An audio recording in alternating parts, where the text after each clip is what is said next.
So, kumusta mga kanoisy? Welcome back sa ating YouTube channel, Filipinoisy. So, ngayong araw, another update na naman tayo sa Philippine Sea, WPS or West Philippine Sea nating mahal mula sa Good News Philippines. So, ang video ito ay may pamagat na Chinese tanker hinuli, ayaw i-release ng Coast Guard. US aircraft carrier nagpatrol sa Zambales. So, yun, bago natin simulan, Good News Philippines, supportahan nyo yan. Also, kung trip nyo ng mga ganitong reaction video, may kasama kayo manood. Huwag nyo na rin kalimutang supportahan yung YouTube channel natin, Filipinoisy. So, hindi na natin ito patatagalin pa, guys. Baka agawin pa ng China. Again, ang title ng video ito, Chinese tanker hinuli. So, parang tayo naman yung nanghuli sa kanila, no? Ayaw i-release ng Coast Guard. Dapat lang. Huwag nating i-release yung mga hinu-perks na yan. US aircraft carrier nagpatrol sa Zambales. So, yeah. Like, comment, share, subscribe, and let's start. Bayan Pilipinas hindi papayagan na makaalis ang isang barko na nagmula. Ulit. Mga idol at kabayan, Pilipinas hindi papayagan na makaalis ang isang barko na nagmula pa sa Hong Kong at dumaong ng iligal sa San Felipe sa Zambales. Sakay ng barkong ito ang nasa 7 mga Chinese national na may kadudadudang mga passport at seaman books at marami pang iba. Ayon sa National Intelligence Coordinating Agency o NICA, ang barkong MT Hyperline 988 ay isa na ngayong vessel of interest. Posibleng nagpanggap pa ito na barko ng Pilipinas dahil gumamit ito ng malaking watawat ng bansa. Yari kayo ngayon? Grabe. Ano na bang nangyayari ngayon sa Pilipinas, men? Bakit todo na yung pampasok ng China sa atin? I think may binabalak na talaga yung China sa atin, men eh. Grabe, ito naman ngayon, no? Tapos nung kay Alice Go, yung mga students dun sa EDCA sites. Tapos ito naman, 7 Chinese national, peke yung mga seaman's book, mga ID, passport, tapos gumamit pa ng flag ng Pilipinas para nagbabalat kayo na Pilipino. Ano kayang binabalak ng mga Honghang na to, men? Ano kaya sa tingin niyo mga kabayan ang totoong pakay ng barkong ito sa Pilipinas? Mag-espiya ng Amerika nagpatrol sa West Philippine Sea malapit sa Mindoro at Zambales. Pagdinig sa Omani Gentleman Agreement, mga kongresista ng bansa nagula sa kanilang nadiskubre na sumang-ayon daw ang Aquino administration sa China na huwag i-repair ang VRP Sierra Madre LS-57 sa Ayungin Shoal. Na wala pong gentleman's agreement, but there was an agreement in public of there was a policy not to repair the VRP Sierra Madre. Actually, yung kasunduan na wag i-repair ang Sierra Madre, isa yung malaking katangahan. 'Di ba? Kasi kung hindi natin ipapa-repair 'yan, automatic na. Mag-ano na yung China, wala na kayong gamit dito ha. So di na kayo pwedeng pumasok dito. Dapat i-repair talaga 'yan para manindig diyan. Ginawa nga nating outpost 'yan eh. Tapos grabe hindi ba sila nag-iisip dati kung totoo man na merong ganun? Na possible na kapag mawala na yung barko kasi inoferan nyo na hindi i-repair eh. Possible na kapag nabubulok na yung barkong yan dyan, wala na. Ano pang ibang reasons natin para pumunta dyan? 'Di ba? Alam naman natin na parang yan lang yung ng China eh. Tapos hindi natin i-repair. God. That is quite a revelation for me, Mr. Chair. That was not during our administration. It was the previous administration's policy.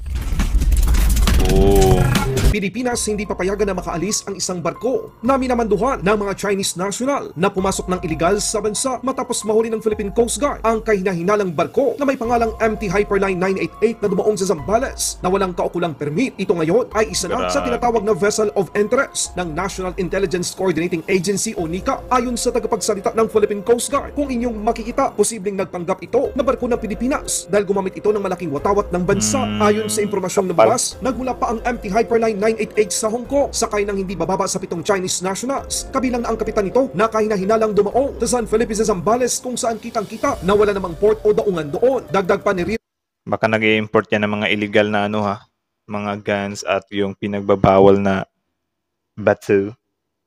Admiral Armand Balelo, Philippine Coast Guard spokesperson, na nakitaan ito ng hindi bababa sa 26 hanggang 30 mga kakulangan ang nasabing barko na nagmula pa sa Hong Kong. Kabilang na dito ang mga questionable mga passport at seaman's book ng mga sakay nito. Expire na rin ang safety certificates at marami pang iba. Kahit na ito ay matutugunan, hindi pa rin papayagan na makaalis ng Philippine Coast Guard ang barkong MT Hyperline 988 dahil ito ay may mga issue sa ilalim ng National Intelligence Coordinating Agency o NICA. Sinabi ng Philippine Dapat striktuhin talaga yan. Coast Guard National Capital Region, Central Luzon, wala na sa kanila ang bola kung kailan papakawalan ang nasabing barko. Kahit na maayos at matugunan pa ang nasa 30 mga kakulangan, ayon sa Philippine Coast Guard, kailangan pa rin kumuha ng clearance ng MT Hyperline 988 sa National Intelligence Coordinating Agency ng Pilipinas. Walang alam ang Philippine Coast Guard kung bakit pinahold ng NICA ang kadudadudang barko na nagmula pa sa Hong Kong. Tanging NICA lamang ang makapagbibigay ng sagot kung bakit naging vessel of interest ngayon ang MT Hyperline 988. Kung kayo ang Ayusin yan ha, huwag talagang pakawalan yan. Ating mga kabayan, ano kaya ang nakita ng National Intelligence Coordinating Agency ng Pilipinas sa MT Hyperline 988 na sakay ang mga Chinese nationals? Sa ibang balita,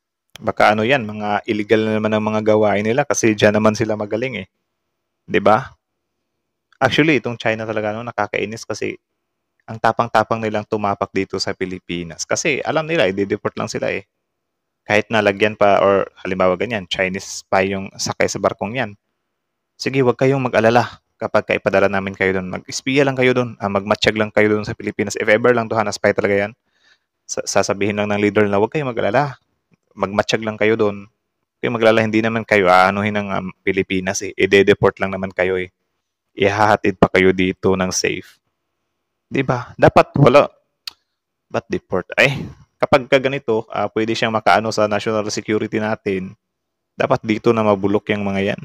Or my goodness. ito naman, matapos natin ipakita ang paglipad ng mga eroplano ng Amerika at Pilipinas sa himpapawid ng bansa, paano nangyari ito? Saan nanggaling ang mga eroplanong mandirigma ng Amerika? Para lang sa inyong kaalaman mga kabayan, bago matapos ang Balikatan 2024, lumapit ang pinakamalakas na armada ng Amerika sa Pilipinas. Kita sa isang larawan na kuha ng satellite na ang USS Theodore Roosevelt Aircraft Carrier ay nasa West Philippine Sea. Noong ikapito ng Mayo taong kasalukuyan, lumapit ito sa gawing Mindoro. Noong ikalabing-isa ng Mayo naman, ang USS Theodore Roosevelt Aircraft Carrier ay naglayag malapit sa Zambales sa West Philippine Sea. Kaya't ang paglipad ng puwersa ng Pilipinas at Amerika gamit ang mga eroplanong mandirigma ito sa West Philippine Sea ay hindi nagkataon lamang. Ito na ngayon ang bagong normal para sa dalawang magkaalyadong bansa upang mapalakas ang kanilang interoperability at masiguro ang seguridad ng Pilipinas. Sang-ayon ba kayo mga kabayan?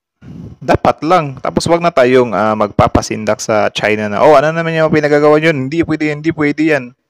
Huwag tayong magpasindak. Manindigan tayo, min. Sa pagpapatrol ng Estados Unidos sa mga katubigang nasasakupan ng Pilipinas. Sa pag-umpisa ng hearing patungkol sa Gentleman Agreement, inihayag ng ilang kabinete ng dating administrasyon na sinunod lamang nila ang napagkasunduan ng dating Aquino administration sa China patungkol sa emisyon. Aktual na video, panoorin.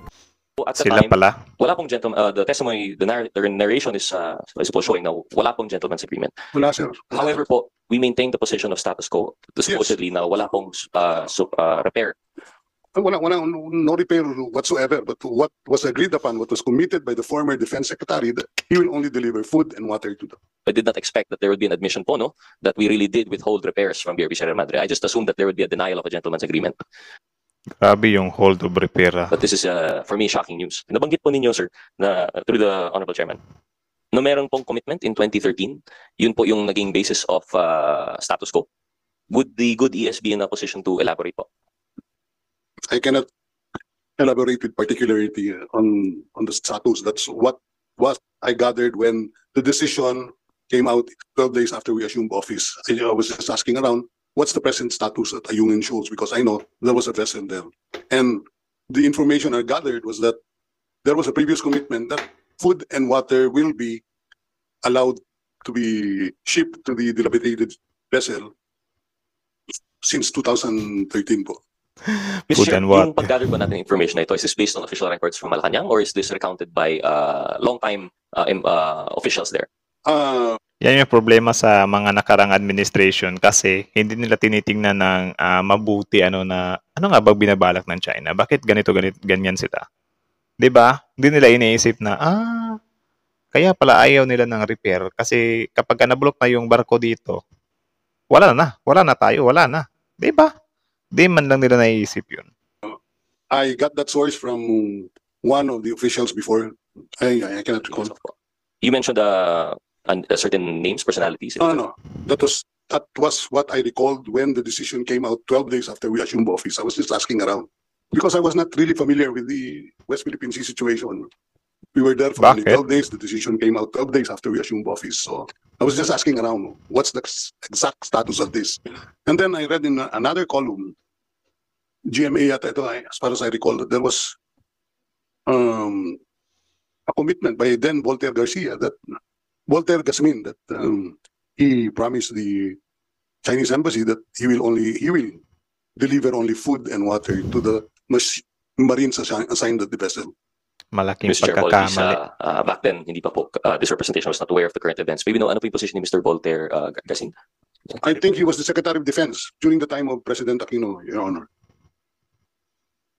Thank you, Parang hilig sa long-term fight itong China din, ano? Mr. Chair. So, upon finding out, Mr. Chair, the question again addressed to the good Executive Secretary, upon finding out that there was this commitment, although not yet official, it was just off-the-cuff query from what we've gathered regarding, kasi bago naman po yung PCA ruling, what was the stance that was adopted by the administration? Did we continue to have supply missions? Yan ang alam ko, may continuation yung ano na yan because that was respected. We had to follow that, di ba? We understand the position that there was a different administration, different direction of China, and that is not exactly the purview of this inquiry. But I think we have determined already from the testimony, as confirmed also by corroborated by the narration by former Secretary Lorenzana, na wala pong gentleman's agreement, but there was an agreement in public of there was a policy Paktay. not to repair the BRP Sierra Madre. Mas malala pa ata yun. It's quite a revelation for Or me. same Mr. Chair. lang. That was not during our administration. It was the previous administration's policy. Yes, Mr. Chair. It was entered into in the administration of Pinoy, but it was maintained by the Duterte administration. Thank you for the clarification. What the heck? Ay, nako. So, ayun, malinaw pa sa klaro yun, ha? Na, yun nga, yung sa usapin ng, ng repair ay from Aquino and then maintained by Duterte administration. So, grabe yun. Isang malaking pagkakamali yun, ha? Nag-agree-agree kayo doon. Nahulog kayo sa bitag ng China ngayon. So, ang gagawin ng Administrasyong Marcos ngayon, linisin yung kalat nyo nung past administration. Kasi hindi pwede yan, eh. So, yun. At also, about nga dun sa 7 Chinese nationals nasakay ng barkong 988. Grabe yun, min. Grabe itong China. Di talaga sila di makapagpigil, eh. Pasok ng pasok dito sa Pilipinas, eh. I think ang pinakamagandang gawin dyan, yung para mangamba naman yung yung tawag dyan, yung mga chikoy na yan, mga chinong yan. Ibalik natin yung bitay. Tapos exclusive lang sa mga foreign or mga banyaga na gagawa ng kalokohan dito sa bansa. 'Di ba? Ganun na lang sana para naman matakot din yung mga honghang na yan pumasok dito kasi wala, eh. Sobrang smooth lang nila, eh. Like wala talagang mga takot yung mga yan dito. Papasok at papasok kasi alam nila na deport lang. 'Di ba? Do you think ba? Okay ba 'yun? Bitay tapos foreigns lang. Exclusive lang sa mga foreigns. Or mas siya, makakapagpa-trigger pa siya lalo ng gulo sa ibang bansa. Pero ibang usapan 'yun, eh. National security yung pinapakialaman, eh. Grabe, no? Siguro kapag ganyan, matatakot na pumasok yung mga yan dito. Or at least mabawas-bawasan man lang din. Do you think that's a good suggestion? Tatanong lang naman. So, yun, grabe, 7 Chinese national pumasok dito. Ang isa pa sa nakakaano dun, yung watawat ng Pilipinas ba? Ginamit pa nila sa kalokohan nila. Like, siguro para kapag makita tayo, Philippine vessel to. Para siguro hindi sila sitahin. 'Di ba? Parang checkpoint lang ba na kapag meron kang helmet, hindi ka talaga masisita ng mga enforcer kasi nag-helmet ka, eh. Pero ang totoo, wala ka palang lisensya. Parang ganun yung ginagawa ng China dito na mga illegal sila. Pero ang plano nila, lagyan natin ng Philippine flag ng barko natin para hindi tayo ganong masita. Yun, natsambahan din sila, nasita, at hindi na inirelease. Sana hindi na talaga i-release yung mga yan, eh. 'Di ba? Para naman matuto at bigay mensahe na rin sa bansa nila na itigil na nila yung mga kalokohan nila, dahil Philippines is may gagawin ng action yung Philippines sa mga magtatangkang man-trip dito sa Pilipinas. 'Di ba? Dapat ganun na lang, men, yung tawag diyan, hulihin, wag nang i-release, sampulan. 'Di ba? para mabawas-bawasan yung mga yan dito. Biruin mo, sobrang dami nila.